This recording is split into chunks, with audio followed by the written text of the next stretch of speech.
Diario de un desesperado. Friedrich Reck.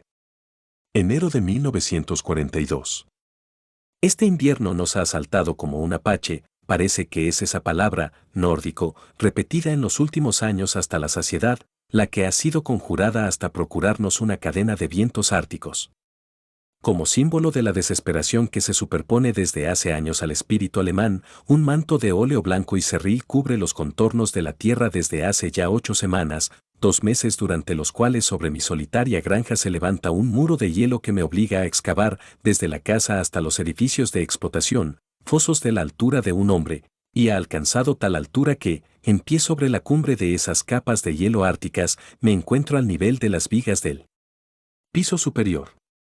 Así que desde hace 2 meses estoy prácticamente aislado del mundo, y hace falta esquiar durante 2 horas para conseguir una libra de carne, una expedición polar de 24 horas para llegar al banco o al dentista más próximos, y un viaje de 2 días en unos trenes asquerosamente mugrientos y atiborrados hasta el techo de gentes sucias y malolientes para volver a Múnich, al mismo Múnich a 87 kilómetros de distancia, a donde antes se llegaba en automóvil en 90 minutos.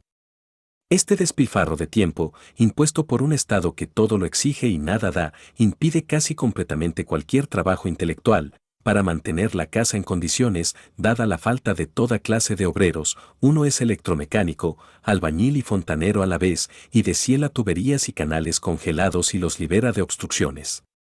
Hace poco, mientras daba un paseo por el bosque helado, encontré un corsino hambriento herido por un perro callejero y me lo llevé a casa. Estaba mortalmente herido y falleció en mis brazos, con lágrimas en los ojos y una mirada infinitamente triste, como de queja hacia el Creador por el dolor de su criatura. En una ocasión, en el Atlántico Sur, vi a un ballenero obstinado en arponear a una gran ballena, una madre acompañada de su cachorro.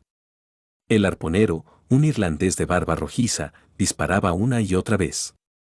Los intestinos colgaban fuera del vientre desgarrado del enorme animal, y aún así, nadando en el agua enrojecida por su sangre, la madre se esforzaba en proteger a su hijo con su cuerpo herido de muerte.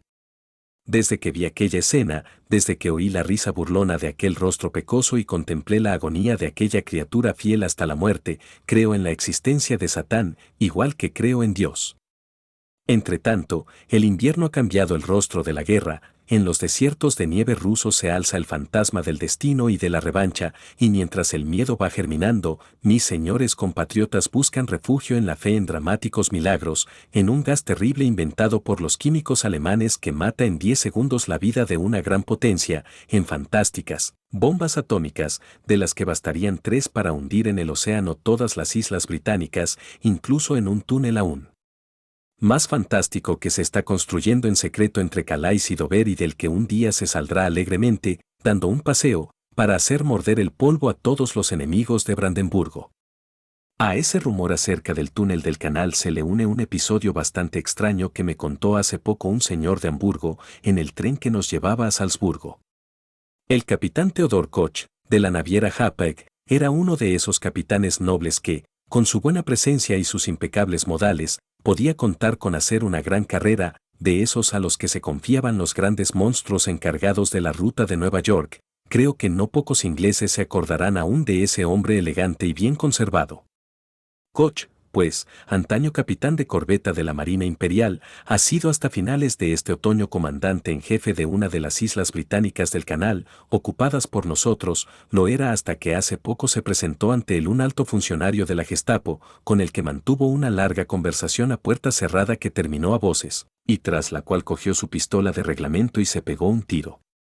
Lo extraño es que las ordenanzas, que desde la antecámara debieron oír algunas partes de la conversación, decían recordar algo acerca de un túnel, tema del que mi compañero de viaje de Hamburgo, de quien yo querría escuchar más cosas, no quiere hablar, aunque parece saber más. Yo, por mi parte, creo más en la cuadratura del círculo que en ese túnel. Pero lo indiscutible es el miedo al destino de esos nazis desesperados que, para eludir su suerte, tratarán de trepar hasta la luna. Esas serían las escasas vivencias de mis solitarios días, acorralado por el invierno. ¿Algo más?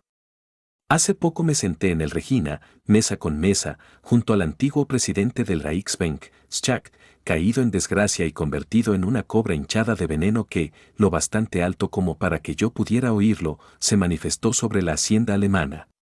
En particular dijo que si se conseguía evitar la inflación, él creería en la invención del Perpetuum mobile.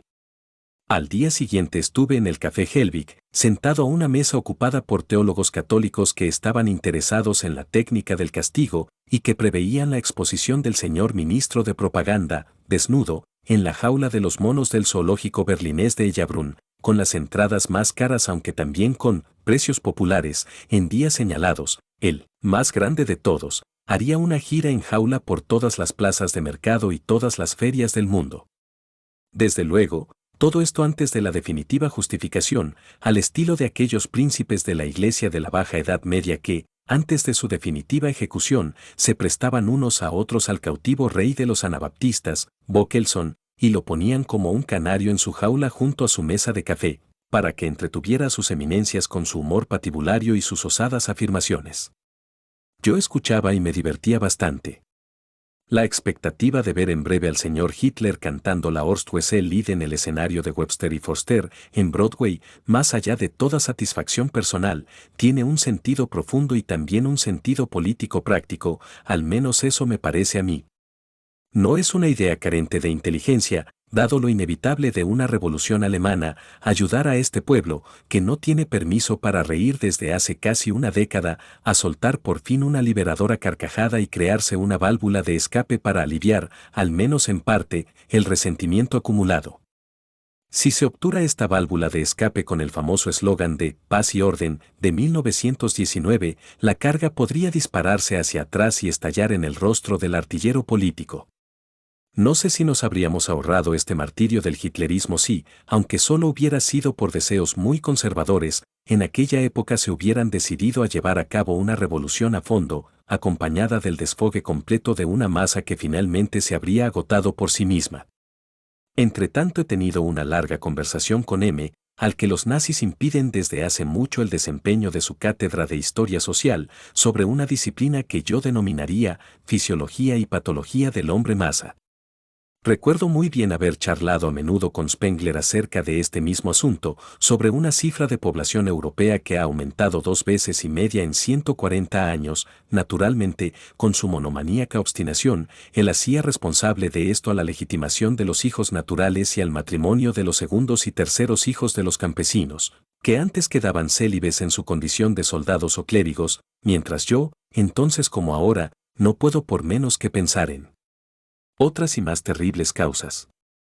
En lo que a M se refiere, él piensa en la apretada forma de convivencia que la técnica ha traído consigo. Tampoco puedo conformarme con eso, aunque solo sea porque hoy el hombre masa no se limita en modo alguno a la clase trabajadora, incluso es más raro encontrarlo en sus filas que en ciertos distritos de la burguesía que en modo alguno se ven forzados a una estrecha convivencia. Además, constato que en los dos precedentes que conocemos, la Roma imperial y el Estado incaico precolombino, esa formación de masas explosiva y repentina no apareció como síntoma de una salud desbordante, sino como síntoma epigonal y de decaimiento, vinculado a los tiempos de la decadencia de Caracalla, como síntoma del distanciamiento placentario de lo mágico, de la palpable destrucción moral y la amenazante destrucción política.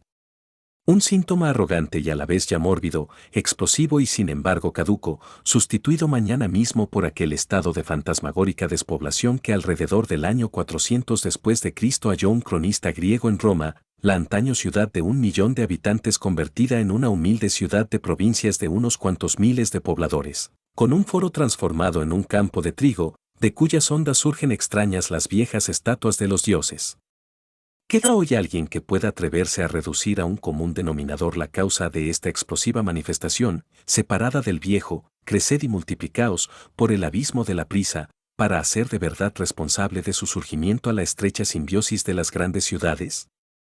Hace mucho que el incremento de las masas ha atacado como una peste universal los lugares exóticos, e incluso mi tranquilo pueblo campesino ha cuadruplicado su número de almas en 100 años, según constato en los archivos parroquiales. ¿Por la técnica? Yo creo más bien que en su actual alcance y aspiración de poder, con su tendencia a sustituir el caro producto de la naturaleza por el material y la inmundicia química, la técnica es un producto del hombre masa y que su aspiración a desplazar el selecto y noble disfrute de ayer por el barato y estandarizado de la radio, el Volkswagen y las medias BMWeg es la prueba de la relación causa-efecto que aquí impera. Pero, ¿y la mejoría de la salud, la erradicación de las plagas, el aumento de la esperanza de vida, la desaparición de las panzas prominentes y las cinturas de avispa y la aparición del nuevo rostro constructivo alemán? Oh, si volvieran los tiempos en que, por el amor de Dios, incluso en cuerpos deficientes se reconocían los viejos y torpes rasgos alemanes y, sin embargo, de vez en cuando podían verse rostros humanos, si una piadosa intervención de la historia nos librara de esa máscara de histérica vaciedad que hoy, en Alemania al menos, es el rostro representativo del hitlerismo. Para volver al tema que estaba tratando, el crecimiento de la esperanza de vida está condicionado en gran medida por los cuidados que se brindan a niños incapaces de vivir por sí mismos, así como por la eliminación de los exámenes de aptitud vital antes usuales. Norteamérica, el país de la más intensa actividad deportiva y de la masificación más intensa, presenta la tasa más elevada de tumores malignos y enfermedades mentales degenerativas y, pese a esta sanación general, bajo el signo de la masificación, es el país del agotamiento prematuro de los hombres y el de la preponderancia de las mujeres, que han arrebatado al hombre una parte de la condición dirigente que le reserva la fisiología a falta de toda resistencia masculina. ¿Mejora de la salud bajo el signo de la masificación? Ya he mencionado las manifestaciones carenciales en ambos sexos denunciadas por los médicos deportivos, un signo de advertencia de que la propia naturaleza no desea la reproducción de ese ser vivo criado imperfectamente por efecto de la somatización.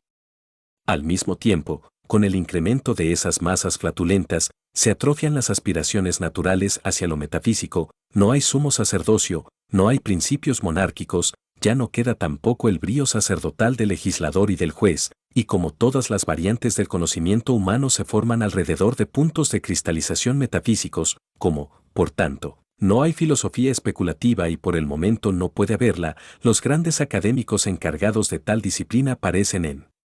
estos instantes un gremio de respetabilísimos vigilantes nocturnos que se limitan a formulaciones y juegan con las viejas fórmulas gastadas, un juego de naipes para jubilados no precisamente divertido.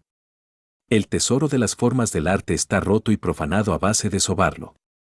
La huida de los arquitectos alemanes hacia la nueva objetividad acaba siendo más sentimental que esas tupidas barbas del pasado. El intento de construir una iglesia concluye en una blasfemia hecha piedra, el de escribir un cuarteto de cuerda, en ese aburrimiento pretencioso y excitado que se dispersa en la nada ante un solo acorde de séptima de Mozart. Aunque hasta un arrecife de coral tiende a la forma, aunque la naturaleza, lo vuelvo a decir, odia lo amorfo como algo originariamente inmoral, la humanidad se revuelca fervorosa en la inmundicia del amorfismo y en el odio a la forma, eleva a ideal ese estado bestial en el que están mal vistas las fisionomías de clase y de oficio. Y el erudito parece un deportista, el camarero un aristócrata, el aristócrata un maitre, el industrial cría puras sangres y el oficial de caballería especula con bonos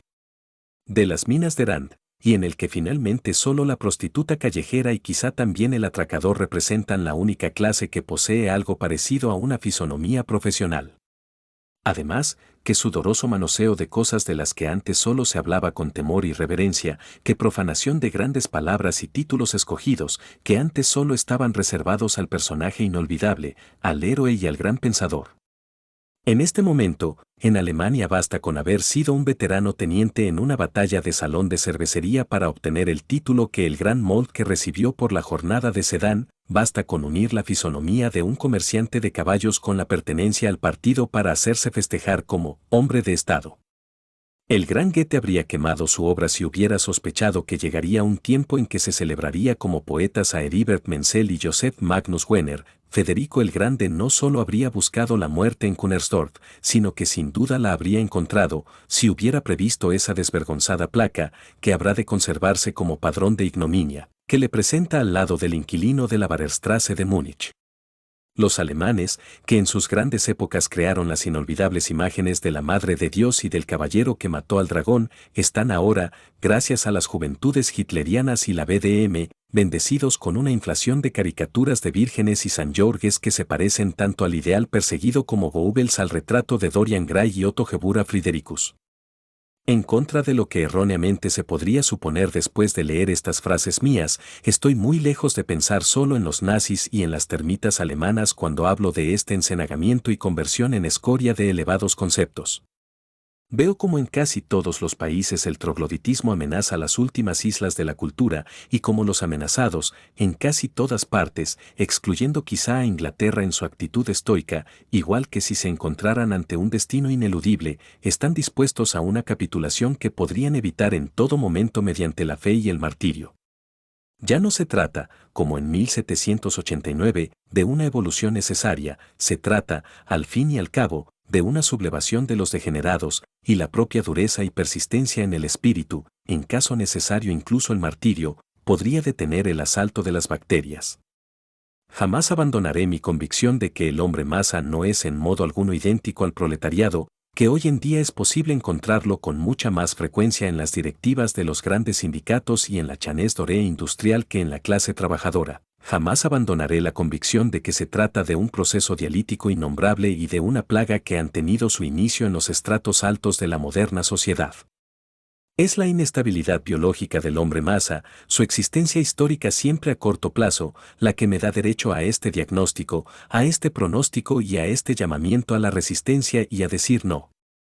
Ya he hablado de la misteriosa relación que, según yo lo entiendo, existe entre la nueva evolución social y la génesis somática de las masas, entre el moderno termitero y la tendencia a la formación de tumores malignos que pesa sobre él como un horripilante azote de Dios. Célula cancerosa y hombre masa, la misma biología dudosa, la misma tendencia a la pronta extinción y a la decadencia, la misma reproducción explosiva y la misma proliferación anárquica de formas preexistentes, como podría el aumento de esta enfermedad, que ha caído hoy sobre el género humano exactamente igual que la peste negra, no guardar profundas relaciones con lo que ahora amenaza a la entera cultura de la humanidad. Soy lo bastante optimista como para creer que mañana, aunque sea después de años de espantos apocalípticos, esta nube negra formada por el siglo XIX habrá quedado a nuestras espaldas.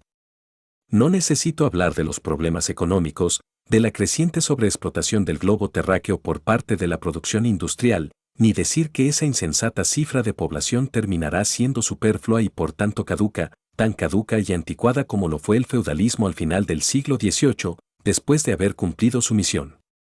Solo tengo que referirme a la caducidad de ese ser que se llama hombre masa y a su sensibilidad a todas aquellas evoluciones irracionales que se reúnen como nubes negras alrededor de nuestro cercado. Cabe imaginar que antes de que estalle esa tempestad, se cumpla la horrible visión de Spengler en la que veía romperse el último violín y arder la última partitura de Mozart. Pero es imposible que el hombre masa engendrado por la razón y criado bajo su tiranía sobreviva a una nueva irrupción de lo irracional o de lo antirracional, según está siendo casi automáticamente absorbido por el espantoso vacío espiritual de nuestros días. La estructura de este mundo enigmático no tolera una vida somática imperfecta, castiga la perturbación de la armonía entre las funciones físicas y psíquicas con la muerte, que hasta el momento sigue siendo la constante invariable en este burdel levantado por la masa. Puede que esta guerra causada por la general rebelión de las masas destruya las catedrales góticas, puede que los resonantes acordes de la chacona de Bach dejen de sonar para siempre, una negrada de futboleros degenerados no sobrevivirá a su incendio.